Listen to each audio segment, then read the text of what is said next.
ada mahasiswa Maria Elsina dan Dwi Yantoro ya.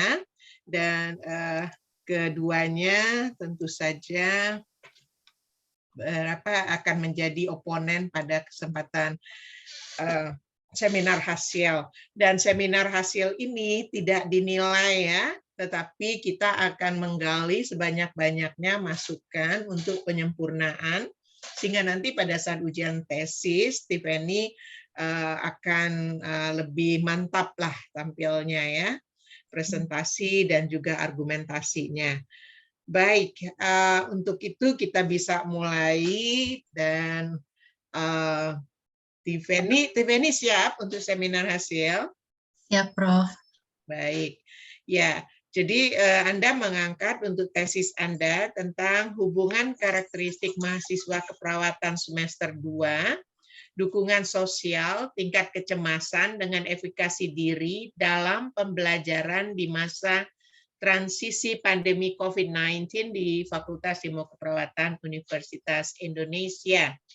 Dan untuk itu kami persilahkan Anda presentasikan. Saya tahu slide Anda lebih dari 40 slides, yang nggak mungkin Anda bisa selesaikan dalam 20 menit, tapi Anda harus upayakan. Nanti untuk ujian nanti, slide Anda tidak bisa lebih dari 20 menit, supaya bisa selesai dalam 20 menit presentasinya. Jadi harus lebih padat ya. Untuk itu saya persilahkan, usahakan untuk tidak terlalu jauh dari 20 menit presentasi Anda. Baik, Prof. Saya usahakan. Selamat siang, Prof. Acir. Selamat siang, Ibu Yosi. Selamat siang, Mas Duyantoro dan Kak Elsie. Terima kasih atas waktunya. Izinkan saya untuk men-share slide saya untuk seminar hasil.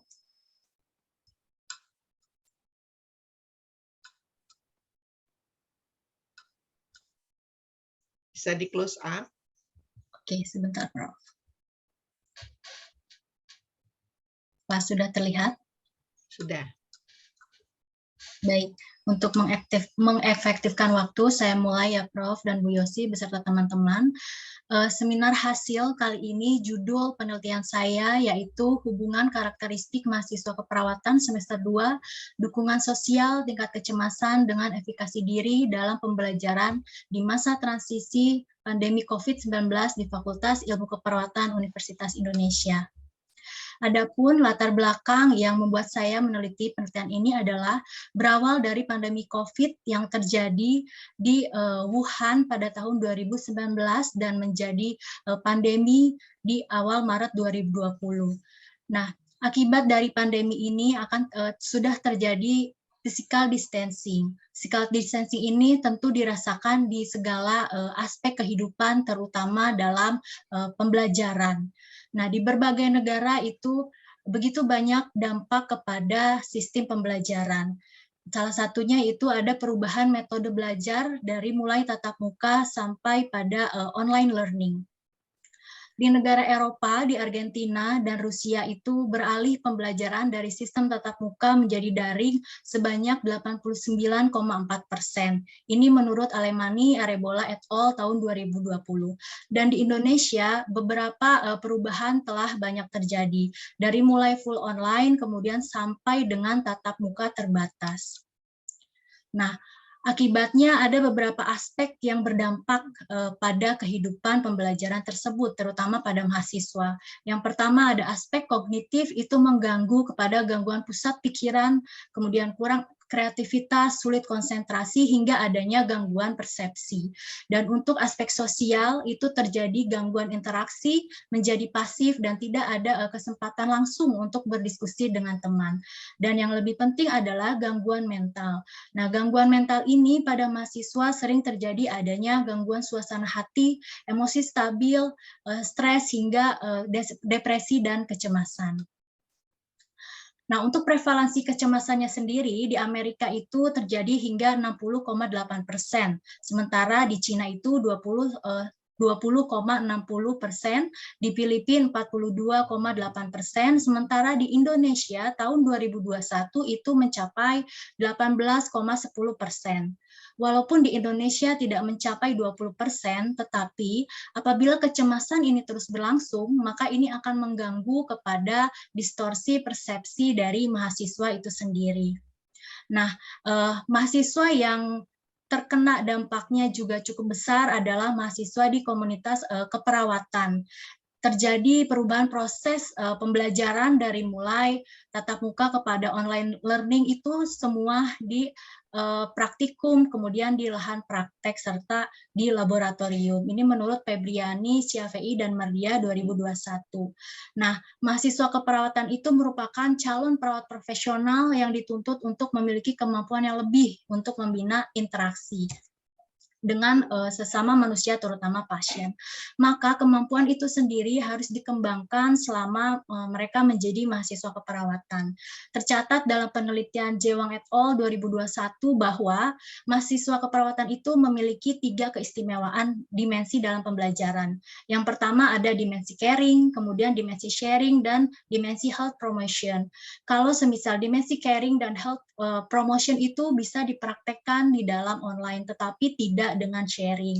Oleh sebab itu, mahasiswa keperawatan sangat merasakan dampak dari adanya perubahan pembelajaran tersebut.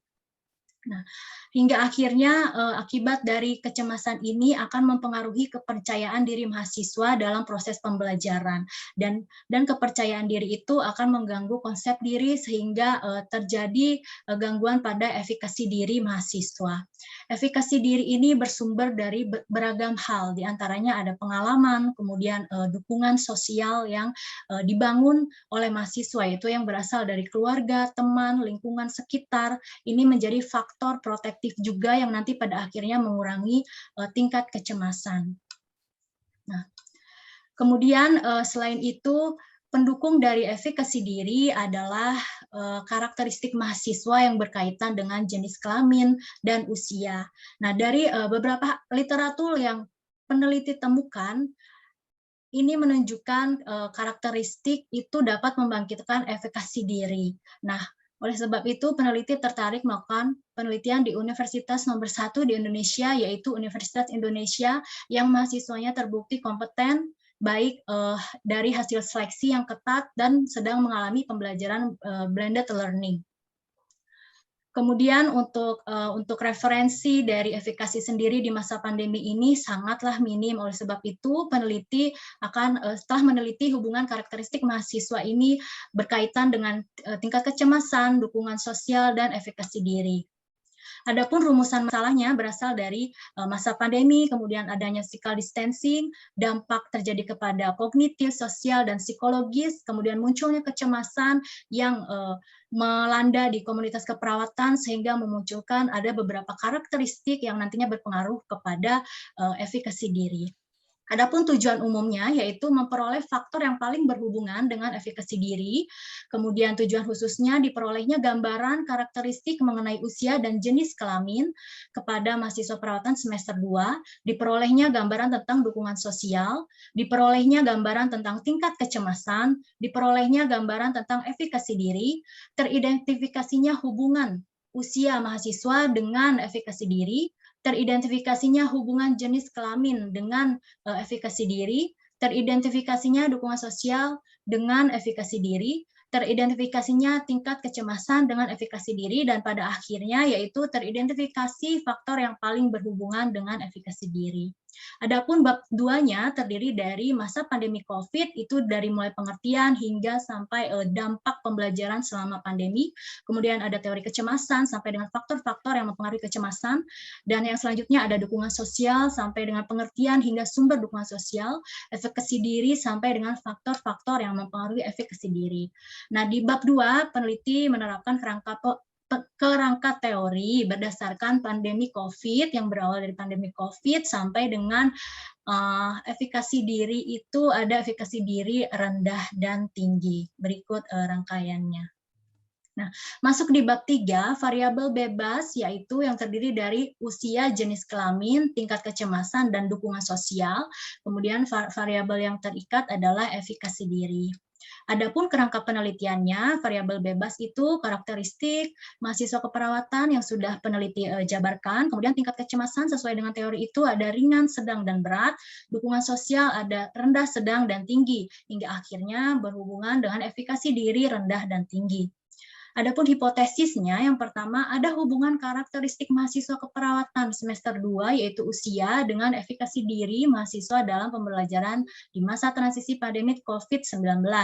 Ada hubungannya karakteristik mahasiswa keperawatan semester 2 jenis kelamin dengan efikasi diri. Ada hubungan tingkat kecemasan dengan efikasi diri mahasiswa keperawatan semester 2, ada hubungan dukungan sosial dengan efikasi diri mahasiswa keperawatan semester 2, dan terdapat faktor yang paling berhubungan dengan efikasi diri mahasiswa keperawatan semester 2. Adapun desain penelitiannya yaitu kuantitatif cross-sectional yang berujung pada regresi logistik berganda.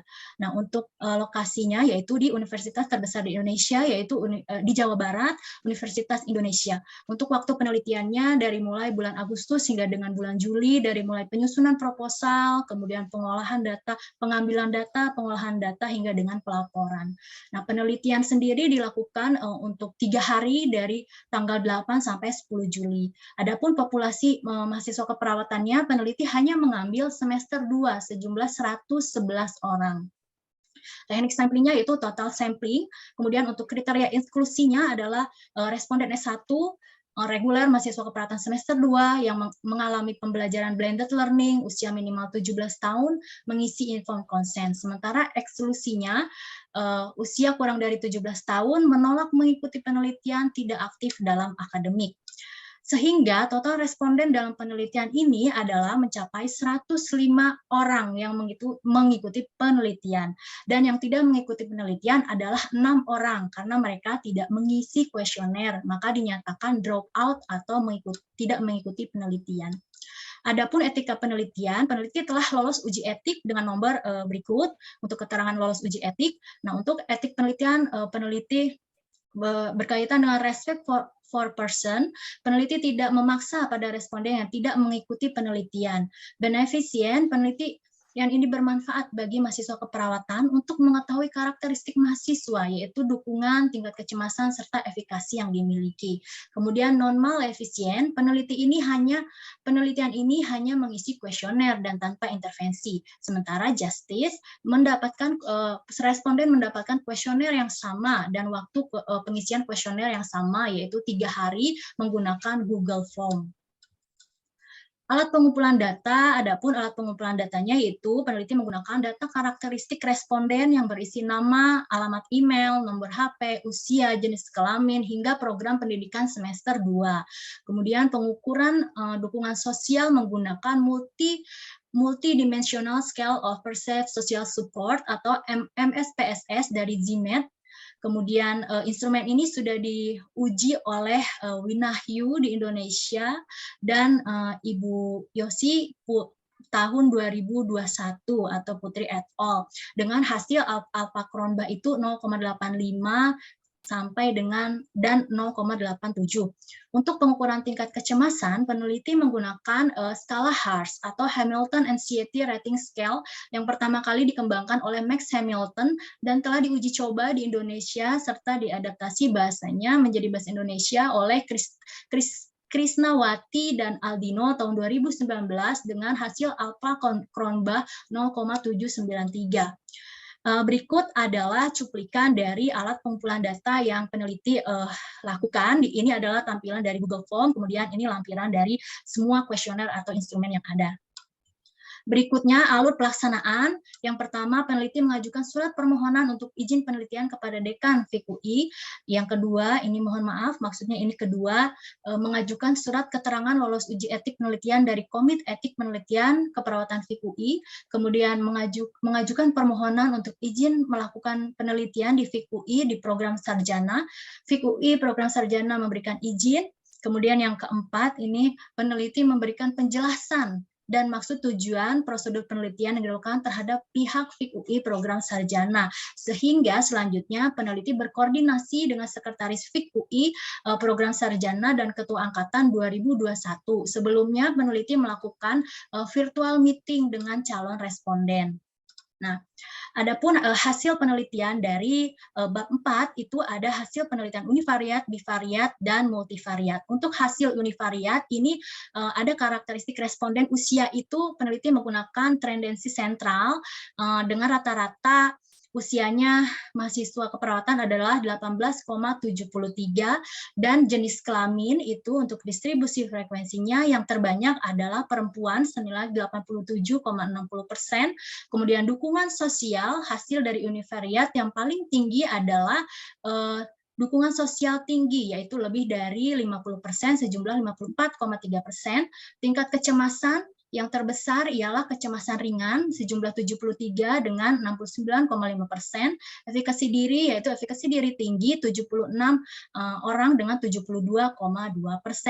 Kemudian, untuk hasil dari analisa bivariat, untuk hubungan antar karakteristik usia mahasiswa dengan efikasi diri itu terdapat adanya hubungan dengan dibuktikan nilai p-value 0,018.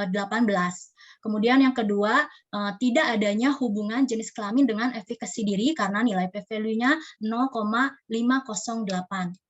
Dan selanjutnya ini yang ketiga, maksud saya itu hubungan antara tingkat kecemasan dengan efikasi diri, adanya hubungan antara tingkat kecemasan dengan efikasi diri itu dibuktikan dengan nilai p-value yang sangat signifikan, yaitu 0,00. Nah, kemudian ada hubungan antara, mohon maaf, yang maksud saya ini dukungan sosial, mohon maaf ini belum diganti judulnya. Untuk dukungan sosial itu ada juga hubungan secara signifikan, yaitu dengan hasil nilai p-value 0,00. Untuk multivariat, peneliti menggunakan uji regresi logistik berganda yang melalui beberapa tahap. Yang pertama itu ada penyeleksian kandidat. Penyeleksian kandidat itu berawal dari uji chi-square bivariat yang didapatkan hasil ada 3 variabel yang berhubungan dengan efikasi diri. Kemudian untuk pemodelan ini adalah nilai R-square, ini hanya untuk menentukan saja jumlah dari nilai yang mempengaruhi di efikasi diri ini. Kemudian untuk hasil akhirnya yaitu yang menyatakan variabel yang paling dominan adalah variabel tingkat kecemasan dengan dukungan sosial. Namun tingkat kecemasan ini lebih lebih memiliki probabilitas atau peluang dalam meningkatkan efikasi diri sebanyak dengan nilai odds ratio 112,16. Ya, dibanding dengan dukungan sosial hanya 13,114. Untuk pembahasannya, untuk analisa univariat, itu seluruh responden mahasiswa rata-rata 18,7 tahun ini berada dalam proses pencarian jati diri atau berada pada usia remaja akhir. Nah, dalam usia remaja akhir tentunya ini mengetahui tujuan hidup, capaiannya, kemudian memiliki kepercayaan diri dan kemampuan yang dimiliki. Sehingga mahasiswa di usia remaja akhir ini dapat menyelesaikan masalah yang dihadapi terutama selama pandemi COVID 2019. Nah, untuk jenis kelamin, sebagian besar jenis kelamin adalah jenis kelamin perempuan. Memang kebanyakan untuk mahasiswa perawat itu jenis didominasi oleh jenis kelamin perempuan karena berkaitan dengan pengaturan emosional dan wanita itu dianggap mampu memahami situasi yang terjadi sehingga berpengaruh pada kepedulian dan tindakan keperawatan agar lebih berhati-hati nantinya. Untuk tingkat kecemasan lebih dari 50% sejalan dengan penelitian Ilahi et al. 2021. Nah, tingkat kecemasan menurut Stuart itu adalah tingkat kecemasan yang terjadi pada mahasiswa keperawatan kecemasan ringan. Nah, menurut Stuart, tingkat kecemasan ringan itu dapat disebabkan oleh ketegangan dalam kehidupan sehari-hari. Hal ini dapat berdampak positif pada kewaspadaan seseorang di lapang persepsi individu. Nah, pada penelitian ini juga sejalan dengan penelitian yang dilakukan oleh Cahyo 2019 bahwa mahasiswa yang mengalami kecemasan ringan memicu responden untuk awas waspada dalam memecahkan tantangan pembelajaran di masa pandemi COVID-19. Berikutnya analisa univariat dukungan sosial yang lebih dari 50% sebanyak 57 responden. Dukungan sosial ini Mengapa tinggi pada saat di masa pembelajaran pandemi COVID? Karena dukungan sosial menurut Yasmin et al. Sanchez de Miguel et al. 2020, Santoso 2020 itu membangkitkan kepercayaan diri mahasiswa di masa pandemi. Berikutnya, untuk pembahasan univariat efikasi diri, yaitu Universitas Indonesia merupakan universitas nomor 1. Hal ini pula yang dapat membangun serta membangkitkan efikasi diri mahasiswa semester 2, karena untuk dapat masuk ke Universitas Indonesia ini melewati seleksi yang ketat. Dengan terbuktinya mereka mampu lolos berkuliah di UI, mereka akan memiliki kemampuan yang lebih dan mampu mengatasi situasi pembelajaran, tentunya dengan dukungan dari pihak dan fasilitas pembelajaran. Nah, melalui hal tersebut, tentu kepercayaan diri itu muncul dan membangun efikasi diri. Jika mahasiswa memiliki efikasi diri yang tinggi di masa pandemik, maka mereka mampu untuk mengubah situasi pembelajaran yang tidak menyenangkan menjadi menyenangkan dan merasa tidak terbebani. Pembahasan mengenai hubungan usia dan efikasi diri. Untuk usia dan efikasi diri, hubungannya adalah di usia remaja akhir ini sudah terlihat adanya kematangan yang dialami oleh mahasiswa semester 2 FIK UI, yang ini mempengaruhi dan menentukan tingkah laku positif yang seharusnya dilakukan di masa pandemi COVID-19. Nah, sejalan penelitian ini, Pantu 2021 mengatakan bahwa pada tahap usia remaja akhir, individu itu mampu membedakan cara yang baik dan benar dalam melakukan pemecahan masalah. Hal ini karena usia mempengaruhi kematangan dalam berpikir dan menguatkan kepercayaan diri. Begitupun dengan Ayuningrum tahun 2022 mengatakan bahwa tahap usia remaja akhir mengalami perkembangan yang terjadi, yaitu pemantapan pendirian hidup, kematangan mental, dan perkembangan sosial. Nah, perkembangan sosial ini adalah proses seumur hidup dan membantu mendukung peningkatan efikasi diri. Semakin matang usia, maka semakin matang kemampuan mahasiswa untuk mengatasi hambatan. Kemudian yang selanjutnya untuk hubungan jenis kelamin dengan efikasi diri tidak ada hubungan ya. Penelitian ini sejalan dengan penelitian Kurniawan et al. 2002 yang menyatakan bahwa jenis kelamin itu tidak mempengaruhi efikasi diri. Hal ini dapat terjadi karena ada pengaruh faktor lain yang belum diteliti dan adanya keterbatasan dalam jumlah penelitian. Namun penelitian Lee et al. 2022 maksudnya menyatakan bahwa perempuan itu cenderung memiliki efikasi diri yang tinggi daripada laki-laki karena laki-laki lebih berpikir secara rasional untuk menghadapi masalah. Akibatnya hal tersebut memacu persepsi negatif yang timbul jika memandang tantangan yang terjadi di masa pembelajaran pandemi COVID, sehingga laki-laki lebih berpersepsi bahwa itu adalah hal yang mengancam dan berpengaruh pada rendahnya kepercayaan diri. Kemudian untuk analisa bivariat tingkat kecemasan dengan efikasi diri, pada penelitian ini signifikannya 0,00 atau sangat signifikan dengan tingkat kecemasan efikasi diri. Tingkat kecemasan yang muncul adalah tingkat kecemasan yang ringan. Nah, banyaknya stresor di masa pandemi COVID-19 membuat mahasiswa keperawatan semester 2 ini menjadi kuat, atau karena banyaknya pengalaman perubahan proses belajar, banyak stresor yang lain, itu mereka mampu menghadapi situasi krisis yang terjadi. Mulai dari kerusakan interaksi dengan teman, adanya perubahan metode belajar, dan mereka mampu mengubah atau mengatur emosi yang negatif menjadi emosi yang positif. Nah, hasil yang terjadi pada mahasiswa keperawatan semester UI sejalan dengan penelitian Hidayat et al. Yang mengatakan bahwa kecemasan yang rendah berdampak pada efikasi diri yang tinggi karena efikasi diri meningkatkan kemampuan kognitif, meningkatkan daya juang, dan menentukan tindak lanjut yang tepat untuk menghadapi kondisi yang buruk selama pandemi COVID-19. Untuk dukungan sosial di bivariat, dukungan sosial ini yang terjadi yaitu yang sangat signifikan antara dukungan sosial dan efikasi diri. Dukungan sosial itu bisa berupa verbal persuasion, ini sangat berpengaruh pada efikasi diri dengan cara pemberian pujian, kritik, dan saran pembangun. Nah, di mahasiswa UI memiliki dukungan sosial yang tinggi, ini mengakibatkan efikasi mereka juga tinggi, karena mereka berhasil memanfaatkan mekanisme coping coping dan sumber coping yang dimiliki. Di antaranya seperti pemanfaatan dukungan sosial dari lingkungan keluarga, teman, dan orang penting yang bergabung menjadi satu kesatuan dukungan sosial yang utuh dan dari pemanfaatan tenaga pengajar yang mereka miliki. Hal ini sejalan dengan penelitian Rapaport dan Tobideo tahun 2020 bahwa dukungan sosial yang dapat membantu mahasiswa dalam membangun efikasi diri yang baik dan pencapaian kompetensi adalah dapat berasal dari seorang pengajar yang mampu menciptakan suasana yang gembira ke dalam rutinitas belajar.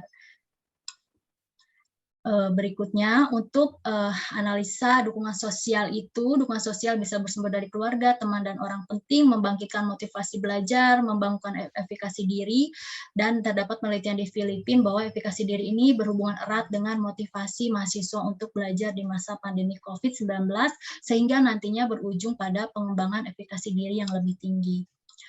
Untuk pembahasan multivariat, variabel tingkat kecemasan dengan dukungan sosial itu menjadi prediktor dengan efikasi diri dalam uji regresi logistik berganda. Tingkat kecemasan memiliki peluang yang lebih besar, kemungkinan untuk menaikkan efikasi diri menjadi tinggi sebesar 112,316 kali. Stres yang terjadi di pandemi COVID-19 membuat mahasiswa memiliki pengalaman yang positif pada masalah kecemasan yang dialami.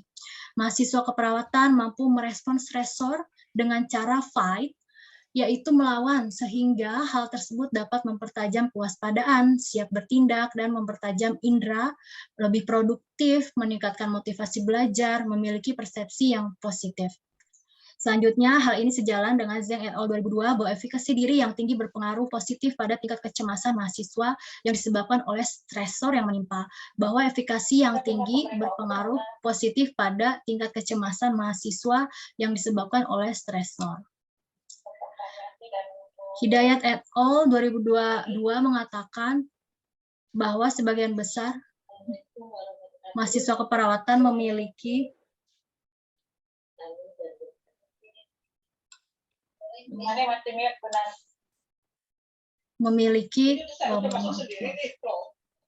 Kenapa ada suara masuk ya? Sebentar, Prof. Ini ada. Sebentar, Prof. Ya, mohon maaf, Prof. Tadi device yang sebelah masuk ke room lain. Saya lanjutkan. Sumber dukungan sosial yang dimiliki dari orang lain dan pendidikan ini mendorong mahasiswa mampu mengontrol emosi dan mendorong keyakinan atas kemampuan dirinya dalam belajar, sehingga meningkatkan kepercayaan diri, mampu menghadapi ancaman. Hal ini merupakan kebutuhan yang sangat penting untuk perkembangan efikasi diri. Nah, selanjutnya, keterbatasan dalam penelitian hanya dilakukan pada mahasiswa keperawatan semester 2 dan mungkin saja belum mewakili jumlah mahasiswa keperawatan. Responden dalam penelitian ini mayoritas perempuan, mungkin saja hal ini dapat berpengaruh pada hasil penelitian. Responden yang mengikuti virtual meeting hanya sebagian dari jumlah responden karena adanya perbedaan waktu perkuliahan sehingga mengurangi responden kesempatan dalam menerima penjelasan ataupun bertanya langsung. Saat dilakukan penelitian, responden sedang pada jadwal kuliah sehingga pengisian kuesioner itu dilakukan banyaknya sehari setelah penjelasan dan memaksimalkan waktu dalam 3 hari. Kemudian untuk implikasi pendidikan, sebagai bahan kajian bahwa ada hubungan dari usia, tingkat kecemasan, dukungan sosial dengan efikasi pada mahasiswa keperawatan semester 2. Dan sebagai bahan evaluasi keadaan psikologis mahasiswa keperawatan semester 2 selama pembelajaran online, tentunya saat pembelajaran tatap muka pun itu penting dilakukan. Nah, sebagai acuan data untuk pihak institusi memberikan pendidikan kesehatan tentang capaian usia remaja akhir, kesiapan perkembangan usia dewasa awal, dan untuk mempertahankan serta membangkitkan efikasi diri yang dimiliki. Berikutnya, untuk pendidikan, yang terakhir adalah acuan untuk mempertahankan dan mengembangkan metode pembelajaran yang sedang berlangsung selama masa transisi pandemi COVID-19. Dan sebagai bahan referensi untuk mengembangkan, mohon maaf, ini maksudnya adalah untuk peneliti berikutnya sebagai bahan referensi untuk mengembangkan variabel dalam penelitian tentang karakteristik mahasiswa keperawatan, tingkat kecemasan, dukungan sosial dengan efikasi diri di masa pandemi COVID-19. Simpulan, mahasiswa keperawatan berusia 18,73 tahun di semester 2 FIK UI, lebih dari 50% mengalami tingkat kecemasan ringan, sebagian besar memiliki dukungan sosial dan efikasi diri yang tinggi, ada hubungan antara usia dengan efikasi, kemudian hubungan antara tingkat kecemasan dengan efikasi, hubungan antara dukungan sosial dan efikasi. Dan faktor prediktor atau yang paling dominan adalah tingkat kecemasan dengan dukungan sosial. Adapun saran untuk pelayanan pendidikan serta peneliti berikutnya, yaitu untuk pelayanan pendidikan, peneliti menyarankan adanya evaluasi mengenai tingkat kecemasan, dukungan sosial, dan efikasi diri yang dimiliki mahasiswa selama metode pembelajaran blended learning dalam masa transisi pandemi COVID-19 berlangsung. Peneliti berikutnya dapat mengembangkan berbagai variabel-variabel yang berkaitan dengan efikasi diri mahasiswa dan mengaplikasikan penelitian mengenai efikasi diri itu menggunakan bentuk penelitian yang berbeda. Contohnya seperti tindakan intervensi, yaitu melakukan pengembangan efikasi diri, melatih dengan terapi keperawatan jiwa seperti teknik mindfulness atau relaksasi dan meditasi. Berikut daftar pustaka yang saya gunakan sebagian kecil. Itu hasil pemaparan seminar hasil dari saya, kurang lebihnya saya sangat memohon untuk masukannya. Terima kasih Prof, Bu Yosi, dan teman-teman semua. Baik, Tiffany, Anda mulai tadi jam 13.36 ya, saya timing 14.05 sekarang, jadi 39 menit. Jadi nanti pada saat ujian itu Anda harus kurangin 19 menit. Nanti kita bahas lebih lanjut ya bagaimana strateginya. Kita masuk saja kepada oponen. Siapa yang akan menanggapi dulu atau mau melengkapi atau menanyakan supaya lebih clear apa yang sudah ditulis oleh Tiffany. Maria atau Dwiantoro? Siapa yang mau bicara lebih dulu? Tolong di-unmute. Ya, Dwiantoro dulu, silakan. Baik, Prof. Terima kasih atas kesempatan yang diberikan kepada saya. Selamat Mbak Feni untuk sudah seminar hasil. Selangkah lebih maju lagi untuk sidang berikutnya. Oke. Terima kasih, Mas. Terima kasih sudah memaparkan juga hasilnya. Tadi saya melihat tentang keterbatasan. Saya melihat langsung keterbatasannya karena dari tempatnya Mbak Feni tadi dijelaskan kalau responden yang dalam penelitian ini kan ada 105 ya Mbak ya. 104 atau 105. 105. Kemudian yang paling banyak itu adalah yang perempuan. Nah, ini kan sebagai, kalau dari Mbak Feni katakan adalah sebagai keterbatasan. Mungkin dari ini mungkin kira-kira seandainya kalau yang baik menurut Mbak Feni, mungkin perbandingannya seberapa? Karena dari Mbak Feni tadi kan katakan ini karena ada perbedaan suaranya jumlah. Terputus. Oh, nggak jelas. Ditutup ya, saja ininya. Coba, Prof. Apakah jelas? Jelas, Mas.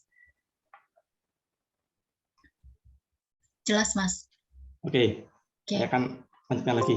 Mungkin tadi kan sudah jelaskan, kira-kira menurut Mbak Feni, proporsi yang proporsional maksudnya, dalam penelitian antara laki-laki dengan perempuan, kira-kira berapa jumlahnya, mungkin berapa persen gitu ya. Karena tadi kan mengatakan hal ini menjadi keterbatasan. Sehingga nanti kalau seandainya proporsinya yang baik, nanti bagaimana hasilnya. Mungkin ini yang sangat menarik tadi yang buat saya. Kenapa ini jadi keterbatasan? Mungkin nanti bisa dijelaskan lebih lanjut lagi. Terima kasih, Mbak. Baik, Mas. Terima kasih, Prof. Oke, baik. Oh, itu tadi ya pertanyaannya ya. Baik, silakan dijelaskan, Tiffany. Terima kasih. Ya, baik. Terima kasih Mas Toro untuk pertanyaannya. Memang ini pertanyaan yang waktu saya membuat keterbatasan itu sempat berpikir begitu sebenarnya bagaimana yang baik begitu. Menurut referensi yang saya baca memang semakin banyak perbedaan atau semakin banyak terutama sampel, kemudian beragam jumlahnya jenis kelamin itu semakin bagus karena hasilnya nanti akan lebih tepat. Namun pada kenyataannya terutama di Indonesia itu memang banyak dari mahasiswa keperawatan itu lebih banyak perempuan begitu Mas. Nah, hal ini menjadi pertimbangan juga bahwa di dalam mahasiswa keperawatan ini mengapa lebih banyak perempuan, karena memang perempuan sesuai tadi yang saya paparkan adalah mereka lebih dianggap memiliki emosional yang lebih dalam, sehingga kalau semisal dalam melakukan asuhan keperawatan, mereka lebih empatinya lebih tinggi begitu Mas, untuk jenis kelamin antara laki-laki dan perempuan ini. Fanny, yang ditanya adalah bagaimana pengaruh dari jumlah yang tidak proporsional antara perempuan dan laki-laki terhadap hasil. Baik, untuk pengaruh yang tidak proporsional itu nanti akan berpengaruh pada hubungannya nanti Mas, hubungan atau hasil dari penelitian, dari hipotesisnya itu sendiri ya. Karena untuk hasil dari penelitian saya ini, semakin banyak yang perempuan itu ternyata tidak ada hubungan untuk dengan efikasi diri. Namun hasil yang menghasilkan yaitu efikasi diri ataupun efikasi diri terhadap perempuan itu lebih banyak tinggi, karena memang di sini jenis kelaminnya lebih banyak perempuan begitu. Nantinya akan berkaitan dengan hasil hipotesis. Iya, Prof. Iya. Proporsi yang sangat berbeda, perempuannya berapa? 80% ya? Iya, Prof, betul 80%. Dan laki-lakinya nggak sampai 20%. Itu sebenarnya Anda bisa kendalikan tidak?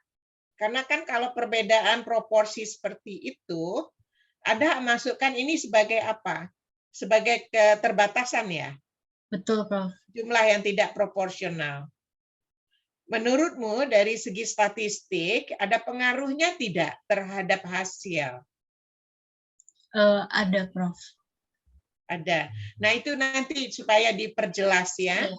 Dan untuk ke depan, apakah mungkin kalau misalnya ada penelitian lebih lanjut, apakah Anda akan kendalikan? Bisa saja Anda tentukan dari awal bahwa 50-50 laki dan perempuan gitu. Jadi dari awal sudah di screening, Anda hanya ngambil 50 perempuan dan 50 laki-laki. Kalau memang itu akan ada pengaruh terhadap hasil. Gitu ya, Toro, yang ditanyakan ya? Ya, betul Prof. Terima kasih Prof. Ya, baik. Ya, nanti kita lengkapi lagi. Ya. Ada lagi? Terima kasih, Mas Toro. Mas Toro, ada lagi? Cukup, Prof. Terima kasih. Baik, kita lanjut ke oponen kedua. Mbak Maria Elsina, silahkan. Baik, Prof. Terima kasih, Prof. Sama-sama. Sebelumnya, selamat Kak Tiven, sudah sampai di tahap seminar hasil. Mungkin saya ada beberapa pertanyaan, tapi lebih banyak kemasukan. Untuk pertanyaan pertama, dari tesis yang saya baca di punya Kak Tiven itu, saya tidak menemukan adanya pertanyaan penelitian. Dari rumusan masalah langsung ke tujuan umum. Apakah memang tidak diperlukan untuk pertanyaan penelitiannya, atau memang pertanyaan penelitiannya sudah tertuang di dalam rumusan masalahnya itu. Terus yang berikutnya, ini masukan mungkin untuk menyamakan redaksi kalimat di tujuan khusus dengan di hipotesis. Kalau yang di tujuan khusus itu teridentifikasi hubungan usia mahasiswa keperawatan semester 2 dengan efikasi diri dan seterusnya. Terus untuk di hipotesisnya itu ada hubungan karakteristik mahasiswa dalam kurung usia. Mungkin bisa disamakan redaksi kalimatnya untuk tujuan penelitian dengan di hipotesisnya itu. Terus yang berikutnya itu terkait dengan implikasinya itu tuh apakah tidak dimasukkan implikasi untuk bidang pelayanan keperawatan. Terus dengan sarannya itu apakah tidak dimasukkan untuk sarannya untuk respondennya, terus dengan yang bidang pelayanan keperawatannya. Mungkin itu saja dulu. Baik, ya. Silakan, Tiffany. Ada 3 poin tadi. Iya, Prof. Terima kasih Kak Elsie atas pertanyaannya. Saya mencoba menjawab. Memang di penelitian yang saya lakukan itu tidak menggunakan pertanyaan penelitian, tetapi saya langsung mengarah pada rumusan masalah yang telah saya jabarkan di dalam penjabaran rumusan masalah tersebut, dan kemudian nanti akan terjawab untuk tujuannya di tujuan umum sampai dengan tujuan khusus yang nanti akan hasilnya seperti apa, begitu. Nah, selanjutnya untuk menyamakan kalimat, terima kasih atas masukannya. Nanti saya akan coba melihat kembali KLC dari mulai yang tujuan sampai dengan hipotesisnya supaya seragam. Yang implikasi bidang keperawatan memang waktu kemarin saya baru membuat implikasinya itu dari yang pendidikan dengan penelitian. Untuk bidang keperawatannya saya belum membuat, tetapi nanti saya akan coba buat, siapa tahu ada yang terimplikasi untuk bidang keperawatan. Kemudian untuk saran responden sebenarnya saya sudah buat, yaitu saran respondennya itu untuk meningkatkan kualitas sarannya, responden sebaiknya meningkatkan kualitas belajar dan dukungan sosial dengan cara berdiskusi dengan teman, dosen, pengajar agar mampu menghadapi tantangan pembelajaran di masa sekarang itu masih blended learning, di masa transisi pandemi COVID-19. Sehingga nanti efikasi yang sudah baik dibangun di mahasiswa keperawatan semester 2 ini dapat dipertahankan dan dapat ditingkatkan untuk mereka siap menghadapi proses pembelajaran berikutnya di tingkat berikutnya. Begitu KLC kalau untuk saran bagi responden. Nanti akan saya tuangkan di tesis saya. Memang saya melihat semalam kurang untuk saran responden, oleh sebab itu saya mencoba untuk menulis saran yang sebaik mungkin untuk responden seperti apa. Begitu KLC. Baik, bagaimana Elsie? Baik, ini Prof sudah terjawab. Sudah terjawab. Baik. Ya, selanjutnya saya persilakan Ibu Yosi yang sudah sangat intens ya memberikan bimbingan pada Penny. Silakan Bu Yosi. Ya, terima kasih Prof. Penny. Selamat sore, Tiffany. Sore, Bu. Selamat sore para oponen. Tiffany, mungkin masukan saya langsung aja ya. Kalau PowerPoint kamu bikin itu harus poin-poin ya, dan tidak banyak di intro latar belakang. Jadi langsung poin latar belakang satu slide, metodenya seperti apa, lalu pembahasannya ya. Karena yang harus kamu perlihatkan bagaimana hasil dari penelitian ini. Begitu juga dalam menulis implikasi juga perlu dilihat itu apa yang sebenarnya dikatakan implikasi. Ya, sehingga keluarlah itu apa rekomendasi dan saran. Saya rasa saya tidak akan komen. Rasanya saya hargai itu usahamu dalam menuangkan, menganalisis, ya. Itu saya sangat apresiasi bahwa proses belajar itu butuh waktu. Nah, cuman dalam pembahasan coba kamu telaah lagi tadi yang hubungan-hubungan itu. Lihat kalau sebatas hubungan bagaimana, tapi kalau yang dikaitkan dengan multivariatnya itu yang kamu harus pertajam di analisis pembahasannya, Fen.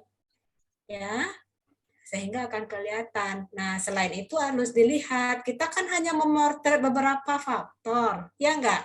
Nah, kamu sendiri melihat bahwa ada, tadi kamu bilang untuk sampai efikasi tinggi itu ada perlu apa? Karena ada apa? Kalau dari hasil literatur ada motivasi, Bu. Selain itu? Dukungan sosial. Ya, dukungan sosial itu salah satu bentuk apa itu? Salah satu dari faktor pembangun efikasi. Iya. Selain itu ada lagi enggak? Saya lihat sih tadi di pembahasanmu. Tingkat kecemasan dan pengalaman, Bu. Pengalaman yang... Tadi kamu juga mengulas coping, kan? Iya, mekanisme. Nah, teori Bandura terus mengatakan bahwa self-efikasi itu nggak tiba-tiba langsung ke efikasi. Ada coping kan sebenarnya. Iya. Ya kan? Nah, itu kamu juga bahas bagaimana mereka. Sehingga nanti kamu bisa rekomendasi salah satunya penelitian selanjutnya juga kita perlu melihat faktor itu. ya. Karena coping itu kan bagaimana si mahasiswa kan punya coping, dia membangun diri sehingga efikasinya tinggi atau rendah kan? Iya. Nah, gitu loh. Ya, jadi maksud saya ada keterkaitan benang merah antara itu semua di dalam kamu membahas gitu loh. Sehingga ada nanti riset kamu untuk metodologinya itu riset selanjutnya itu seperti apa yang dilakukan. Ya, entah bentuk intervensi ataupun masih melihat ada faktor lain. Kalau kamu kaitkan dengan teori Bandura, apa yang faktor yang kita belum akses, belum kita kaji, belum kita explore gitu loh. Ya, untuk diteliti lebih lanjut. Karena apa? Mungkin nanti selanjutnya untuk bisa menentukan terapi yang tepat. Nah, ini juga harus dilihat hasilnya ini kepada lihat deh, item-item efikasi itu memotret apa saja. Karena datamu ini akan sangat baik berkontribusi untuk fakultas. Nanti? Iya. Ya, karena pagi ini saya menguji mahasiswa, saya juga efikasi soalnya. Ya, itu Prof. Jadi saya seharian ini efikasi kayaknya kebanyakan. Jadi, nah jadi yang tadi pagi itu anak baru. Dan kalau kamu ini kan, nah jadi maksud saya tadi udah minta, karena datamu ini akan saya bawa ke rapat. Karena kalau kayak tadi, itu efikasinya sedang. Nah itu jadi pertimbangan, malah ansietasnya mereka ada yang berat. Nah itu kan harus harus catatan buat kita sebagai seorang pendidik. Nah tapi kan memotret cemasnya dengan apa? Nah Feni juga lihat, item-item itu mengukur apa saja. Jadi bisa jadi itu kita ulas di pembahasan. Gitu lah. Baik. Ya. Jadi itu saya akan melihat lagi dari item-item dimensi pertanyaannya begitu ya Bu, supaya saya bisa mengembangkan kembali begitu pembahasan. Nah itu karena akan berkait dengan nanti implikasi apakah hanya kependidikan itu perannya. Kan gitu kamu harus menganalisisnya. Mungkin juga butuh dukungan dia peer-nya yang harus kita develop programnya, ya kan? Ya. Atau mungkin juga kaitannya dengan keluarga, ya kan? Iya, betul. Ya, intinya sih pembahasan saya rasa kamu udah tahu waktu diskusi dengan saya. Iya Bu. Nah yang memang tantangan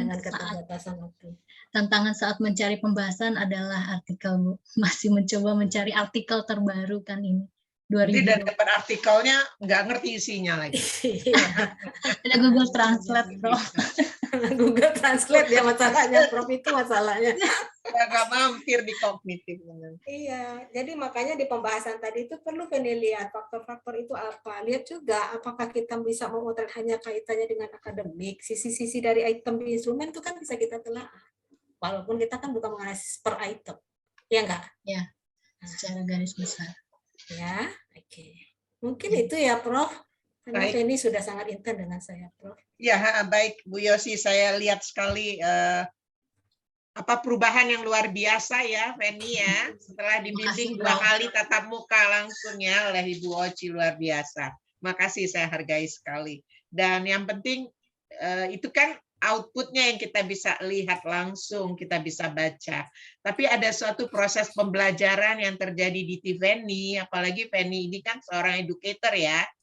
Jadi jadi Anda juga bisa mengadopsi perilaku-perilaku pembimbing yang baik Anda ambil ya.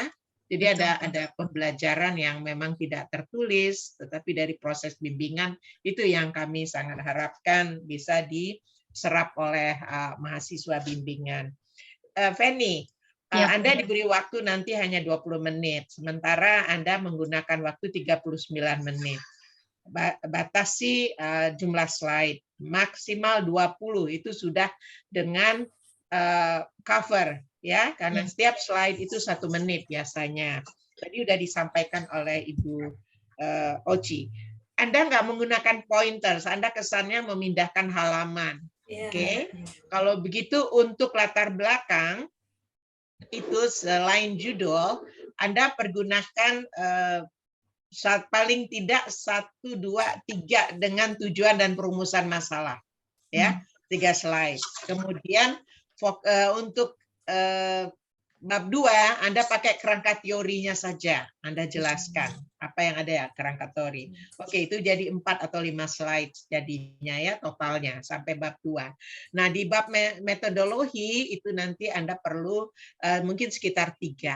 Selebihnya fokus ke hasil dan bahas hasil langsung dengan pembahasan. Jadi hasil dengan pembahasan jangan dipisah. Itu Ya, time consuming. Dan Anda nggak perlu sebutkan berulang-ulang nama author-nya. Oke, karena kita bisa lihat. Ya, baik, Prof. author tahun kalau Anda sebut berulang-ulang itu bisa 5 menit sendiri. Itu nggak perlu. Ya, jadi banyakkan di hasil dan di pembahasan, kemudian pertajam di saran. Jadi harus nyambung itu nanti apa yang dibahas, keterbatasan dan implikasi itu kontribusi untuk di saran nantinya. Ya, saran biasanya ya saran aplikatif, apakah itu untuk pendidikan pelayanan, saran pengembangan keilmuan dan juga metodologi. Oke, ya, punya gaya masing-masing itu penting sekali. Yang kedua, menurut saya psikodinamikanya udah masuk Bu Yosi, terima kasih. Tadinya menurut ini, menurut ini tidak begitu, tapi psikodinamikanya sudah.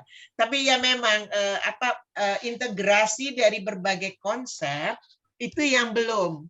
Ya, Anda baru melihat hubungan antara dua konsep dinamikanya. Misalnya saja ada kecemasan kan, kecemasan dengan efikasi diri. Oke, itu pasti ada mediasinya itu. Ada kontribusi. Anda sudah mencoba juga lihat karakteristik kan? Iya, Nah, Prof. ya, tapi kita kan nggak mengeksplor.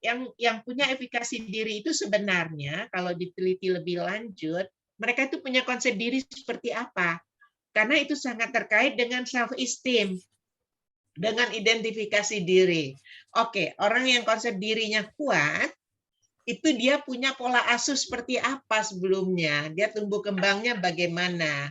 Itu banyak tulisan-tulisan tentang itu juga, sehingga nanti ketika itu dibahas, Anda bisa sarankan bahwa Anda bisa dikejar oleh penelitian berikutnya untuk tahu siapa sih yang efikasi dirinya baik ini, mereka bagaimana sih konsep dirinya, bagaimana membangun konsep dirinya dari kontribusi pola asuh, apakah yang demokrasi, demokratis, otoriter, atau yang submisif ya. Jadi bisa dilihat dari situ. Jadi integrasi ini. Nah, itulah nanti di multivariat juga. Oke. Kemudian di saran Anda mengatakan bahwa ada apa ya? Pelatihan stress management ya. Ini Prof tentang pendidikan kesehatan, tentang usia remaja akhir dan kesiapan untuk menjelang dewasa awal supaya mereka Ya, baik. Ini kan sarannya kita harapkan operasional ya. Ini mahasiswa semester 2 FIK UI. Nah, apa yang seperti kata Bu Yosi tadi, apa kontribusinya untuk FIK UI? Apa saran kita untuk FIK UI? Jadi Anda bisa sarankan, kan ada mata kuliah elektif yang Pak Giur dengan Prof Budi, kalau nggak salah Bu Yosi ada tuh. Nah, supaya mahasiswa kalau memang elektif tidak cukup seat-nya, saya tahu hanya 40 satu kelas, boleh jadi bikin itu jangan mata ajar elektif, dia menjadi mata kuliah dasar di konsep dasar keperawatan, masuk ke unit itu karena dirasakan penting. Mahasiswa itu sangat cemas loh di 1 dan 2 semester pertama, mau terus apa enggak terus gitu. Kalau yang dari D3 seperti Anda itu pasti tanggung jawabnya sudah lebih besar untuk harus menyelesaikan. Tapi untuk yang dari reguler SMA, mereka itu juga masih kebingungan. Apalagi ditambah dengan kecemasan yang dimiliki gitu. Ya. Jadi bisa nanti ditambahkan saran itu. Saya setuju sekali tadi mekanisme coping ya, itu bisa Anda sarankan lebih lanjut. Nah, mekanisme coping juga kita tidak hanya lihat dia emosional atau dia problem solving approach yang digunakan, tapi dia menggunakan apa? Seeking spiritual support, atau seeking social support, ataukah reframing, atau passive appraisal, atau mobilizing resources, dan sebagainya ya. Anda bisa pakai yang Hamilton punya juga. Jadi masuk ke strateginya, tidak hanya pilihan dia emosi atau emosional Positif, atau ini negatif, ya. ya. Jadi mainkan lebih banyak di psikodinamika, dan memang itu seperti kata Bu Yosi, nggak bisa kalau Anda nggak banyak baca referensi ya. Jadi Penny ngomongin referensi aja sampai tersipu-sipu ya. Oke. Ya, saya rasa itu Penny ya, dan saya rasa masukan tadi disegerakan agar Anda juga bisa nanti segera maju. Kita akan bicarakan di WA nanti ya Bu Yosi ya. Kapan confirmnya, kalau nggak salah tanggal 20 jam 9 pagi. Kalau itu sudah confirm. Oke? Baik. Nah, untuk Mbak Elsie dan Mas Dwiantoro, terima kasih banyak ya. Anda sudah memberikan masukan, dan mudah-mudahan Anda juga udah selesai ya. Sudah. Sudah. Alhamdulillah, baiklah. Baik, Ibu Yosi masih ada tambahan? Cukup, Prof. Cuman hari itu kan ini Feni ada ngomong pandemi ya, Prof. Kok belum nyinggung-nyinggung pandemi ya? Iya, betul. Itu yang nggak bunyi. Ada. Iya, betul. Di presentasinya itu juga nggak bunyi gitu loh. Ya, betul. Nah, barangkali gini, Anda bisa lihat bahwa pandemi itu sebagai krisis. Oke. Di mana ketika seseorang menghadapi krisis, kalau dia punya kemampuan karena efikasi dirinya tinggi, maka dia akan mempunyai rasa percaya diri bahwa dia capable, dan ketika terjadi krisis berikutnya, dia akan mampu beradaptasi. Karena kalau dia bisa menuntaskan menghadapi krisis, dia level dari penanganan krisisnya akan terus meningkat setiap kali ada krisis lagi. Nah, jadi pandemi nanti diidentikan sebagai suatu bencana kan itu, ya, bencana itu sebagai suatu kondisi krisis kalau Anda lihat dari aspek psikososialnya. Betul Bu Yosi. Ini ada di catatan saya, cuma saya belum sampaikan tadi. Ya, betul. Iya. Itu yang masih karena ada di judul loh itu. Ya. Jadi Prof dan Bu Yosi izin, waktu itu memang Bu Yosi waktu konsul itu memang pandeminya dibunyikan fan gitu kan di setiap bivariat, apalagi multivariat.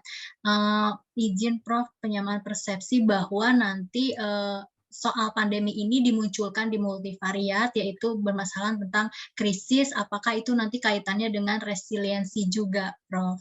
Ketahanan. Kemampuan beradaptasi. Jadi pandemi itu sebagai stresor. Anda baca Stewart deh, pendekatan Stewart.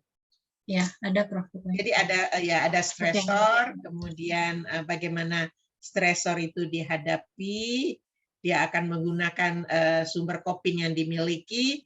Kan sumber coping salah satunya adalah dukungan sosial ya.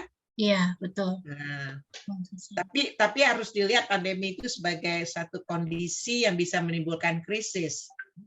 Tapi dia sebenarnya sebagai stresor. Ya. Jadi mainkan psikodinamikanya, psikodinamiknya itu karena keperawatan jiwa kan. Iya, Prof. Baik. Ya. Diusahakan. Ya. Terima kasih, Prof. Ya, baik. Kalau Anissa sama Deborah, terima kasih sudah hadir ya. Semoga terima kasih Ica Akademi. Ya, mudah-mudahan udah selesai juga Anda. Kalau belum ya. Baik, saya rasa saya cukupkan sekian. Feni, ada yang ingin disampaikan? Ya, Prof. Anda merasa manfaatnya seminar hasil? Iya, Prof.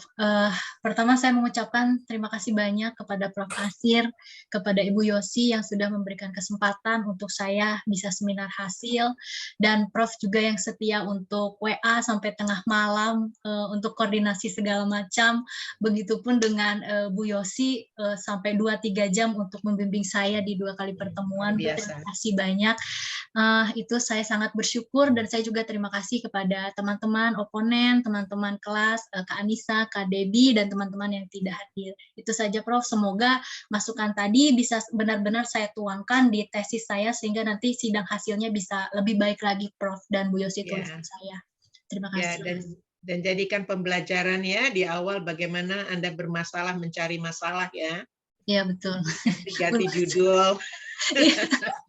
Iya, Prof. Iya kan? Iya, betul. Terus kerjaan saya lebih ringan ketika Bu Yosi sudah mulai aktif masuk ya, luar Iya. biasa. Baik, terima kasih juga Bu Yosi ya. Baik semuanya, semangat ya yang lain-lain. Kalau belum, kalau sudah juga tambah semangat lagi untuk meneruskan nurse-nya. Izin untuk Saya cukup. foto dulu Prof dan Bu Yosi. Oh, mau foto dulu? Ya, Oh iya, lengkap ya. untuk ini Silakan. dokumentasi. 1, 2, 3. Sudah, terima kasih banyak. Baik. Ya. Semangat Penny. Penny coba lihat nanti kapan deadline Anda harus menyerahkan ini ya. Menyerahkan berkas. Oke. Kalau ujian tanggal 20 berkasnya kita harus serahkan. Oke. Dan saran baik, saya cukupkan catatan sekian. tadi gitu. Terima kasih Bu Yosi. Mas Ya. Enggak, catatannya tadi masukan ini langsung ditulis. Kirim ke email kami sehingga kamu nggak lupa itu masukan itu semua. Iya. Baik. Dibuat matriksnya. Ya. Dibikin di tabel ya. Masukan dari siapa, apa saja, di halaman mana atau di bab yang mana. Oke. Baik. Jadi nanti perubahannya kita bisa lihat dari sebelum dan sesudah direvisi. Ya. Betul, Prof. Lihat nanti di rekamannya kan boleh ya, Bu Yosi ya? Boleh. Ya. Siswa bisa ambil. Baik, saya cukupkan sekian. Terima kasih banyak. Sehat-sehat selalu. Toward weekend ya. Jadi demam weekend deh nanti ya. Kecuali mahasiswa yang demam ujian, Bu. Iya ya. Main todong sekarang ujiannya. Oh, saya juga. Iya deh. Semoga kita diberi kesehatan. Amin. Baik. Saya cukupkan sekian. Terima kasih semuanya.